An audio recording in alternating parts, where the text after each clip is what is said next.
थप्पड़ से डर नहीं लगता साहब, एंडरसन से लगता है। 24 जनवरी 2023 भारतीय लोगों के लिए एक बिल्कुल अजनबी शख्स दुनिया के एक कोने में बैठकर दुनिया के तीसरे बड़े बिजनेस साम्राज्य पर एक रिपोर्ट रिलीज करता है और देखते ही देखते यह हट्टा कट्टा और मजबूत सा दिखने वाला बिजनेस साम्राज्य ताश के पत्तों की तरह ढहने लगता है। और सबसे बड़ा सवाल अडानी ग्रुप के शेयर होल्डर से, अरे भैया जी, क्या आपको इतना भी भरोसा नहीं था अडानी ग्रुप पर? रत्ती भर भी भरोसा नहीं था जो एक अजनबी शख्स की एक गुमनाम कंपनी की एक रिपोर्ट पर आपने इतना भरोसा कर लिया कि रिपोर्ट रिलीज होते ही आपने शेयर्स बेचने शुरू कर दिए? और अगर भरोसा नहीं था तो आपने अडानी ग्रुप के शेयर्स खरीदे ही क्यों? सिर्फ इसलिए कि वो दिन दूनी रात चौगुनी ग्रोथ कर रहे हैं या फिर 800-900% की रेट से बढ़ रहे हैं, बिना ये जाने कि क्यों बढ़ रहे हैं और कैसे बढ़ रहे हैं? दूसरा बड़ा सवाल, एक सिनेरियो ले लेते हैं। अगर सेम रिपोर्ट पेश होती और उसमें अडानी ग्रुप की जगह सिर्फ नाम चेंज होता, लेट सपोज टाटा ग्रुप लिखा होता या फिर रिलायंस इंडस्ट्रीज लिखा होता, तो भी क्या शेयर्स का इतना बुरा हाल होता जितना कि आज है? शायद नहीं। और अगर एक बार के लिए मान भी लें कि कोई दूसरे ग्रुप पर भी अगर रिपोर्ट रिलीज की जाती तो ये इन ग्रुप्स को भी इंपैक्ट करती, तो भी शायद इतना बुरा हाल नहीं होता जितना कि आज अडानी ग्रुप का हुआ है। इसी वजह से पूरे केस से दो बड़े लेसन। पहला, बिजनेस का मतलब सिर्फ ग्रोथ नहीं होता बल्कि ग्रोथ विद ट्रस्ट होता है। पब्लिक या फिर इन्वेस्टर्स आपके बिजनेस पर कितना ट्रस्ट करते हैं बहुत इंपॉर्टेंट हो जाता है और शायद ट्रस्ट की कमी ही मार्केट में देखने को मिली अडानी ग्रुप पर। इसी वजह से एक रिपोर्ट रिलीज होते ही उसके शेयर्स इतनी तेजी से गिरने लगे। दूसरा बड़ा लेसन,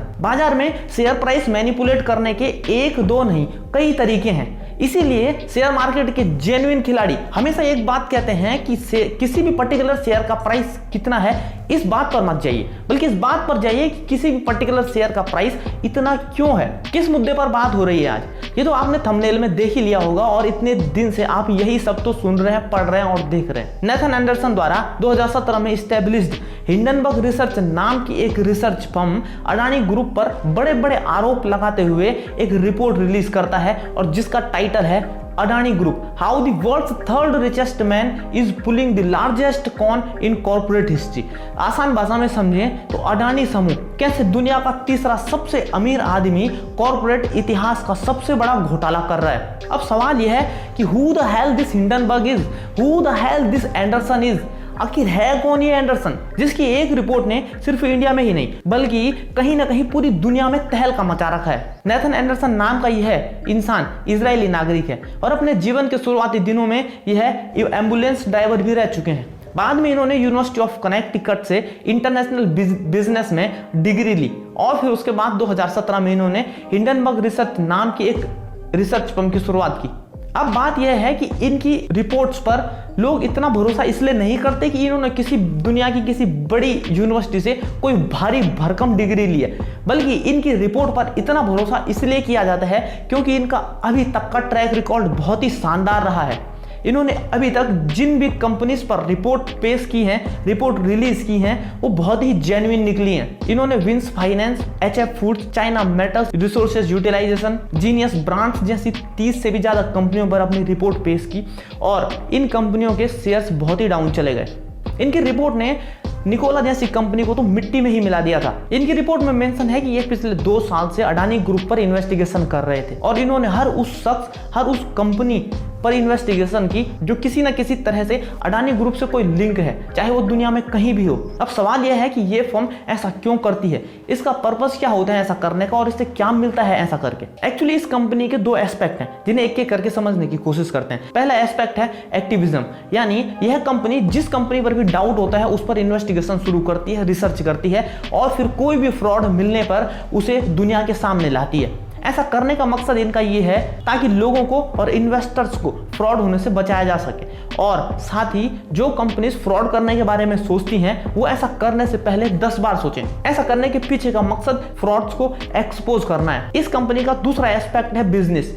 यह कंपनी बिजनेस करती है ये कंपनी शॉर्ट सेलिंग करके पैसा कमाती है। शॉर्ट सेलिंग को अगर आसान भाषा में समझें तो शेयर मार्केट में जनरली शेयर का प्राइस ऊपर जाने पर प्रॉफिट बनाया जाता है, लेकिन एक ऐसा तरीका भी है जिसमें शेयर के प्राइस गिरने पर उससे पैसा बनाया जाता है, प्रॉफिट बनाया जाता है। इसे ही शॉर्ट सेलिंग कहते हैं और ऐसे इन्वेस्टर्स को शॉर्ट सेलर्स कहते हैं। अगर आप शॉर्ट सेलिंग को और भी डिटेल में समझना चाहते हैं तो डिस्क्रिप्शन में एक वीडियो का लिंक दे रहा हूं, आप उसे देख के शॉर्ट सेलिंग को डिटेल में समझ सकते हैं। किसी भी कंपनी पर 2-2 साल तक रिसर्च करने के लिए पैसा तो चाहिए, और यह हिंडनबर्ग रिसर्च नाम की फर्म शॉर्ट सेलिंग करके ये पैसा कमाती है। अब आप सोच सकते हैं कि ऐसा करना तो इलीगल होना चाहिए, ये तो एक बहुत ही अनएथिकल वे है पैसा कमाने का। पहले किसी भी कंपनी पर कुछ भी आरोप लगा दो और फिर उसके गिरते शेयर से पैसा कमाओ, ये कौन सी बात है? लेकिन ऐसा नहीं है। शेयर मार्केट में शॉर्ट सेलिंग बहुत ही लीगल और फेयर वे है ट्रेड करने का। हिंडनबर्ग रिसर्च के ट्रेड करने के इस तरीके पर कोई भी लीगल एक्शन नहीं लिया जा सकता, और साथ ही ऐसा भी नहीं है कि हिंडनबर्ग रिसर्च नाम की यह फर्म किसी भी कंपनी पर कोई भी बेसलेस और बेबुनियाद आरोप लगा दे, क्योंकि ऐसा करने से सिर्फ और सिर्फ इस कंपनी का खुद का ही नुकसान होगा। कंपनी का 2 तरीके से नुकसान होगा, आइए समझते हैं। पहला, इस कंपनी की मार्केट में जो इमेज है, क्रेडिबिलिटी है, वो खत्म हो जाएगी, और उसके बाद अगर कंपनी कोई जेन्युइन रिपोर्ट भी रिलीज करती है तो भी इन्वेस्टर्स और लोग उसकी इस रिपोर्ट पर बिलीव नहीं कर पाएंगे। दूसरा नुकसान भी इसी से जुड़ा हुआ है, अगर लोग इस रिपोर्ट पर, इस कंपनी पर भरोसा करना छोड़ देंगे तो किसी भी कंपनी के शेयर्स डाउन नहीं जाएंगे और इनका खुद का $1 बिलियन का नुकसान हो जाएगा जो इन्होंने इन्वेस्ट किया था शॉर्ट सेलिंग करने के लिए। इस रिपोर्ट में stock manipulation, money laundering, accounting fraud जैसे कई गंभीर आरोप लगाए गए हैं अडानी ग्रुप पर, लेकिन भारी भरकम आरोपों को सुनकर अभी किसी भी कंक्लूजन पर पहुंचना समझदारी नहीं है। ऐसा मैं इसलिए कह रहा हूं क्योंकि जहां एक तरफ बहुत सारी बातें अडानी ग्रुप के अगेंस्ट में आ रही हैं, वहीं कुछ चीजें ऐसी भी हैं जो उनके फेवर में।